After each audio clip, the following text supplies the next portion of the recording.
até destravou um pouco mais aí.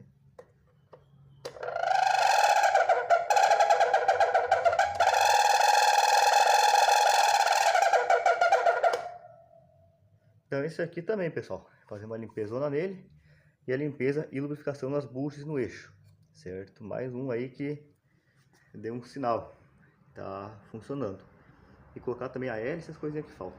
Então é isso aí, pessoal, esses foram os ventiladores que foram pegos no ferro velho. Espero que vocês tenham gostado do vídeo e assim, conforme eles vão ficando prontos, pessoal, assim que eles estiverem prontos, eu vou soltando o vídeo deles aí no canal, beleza? Um grande abraço a todos e até mais.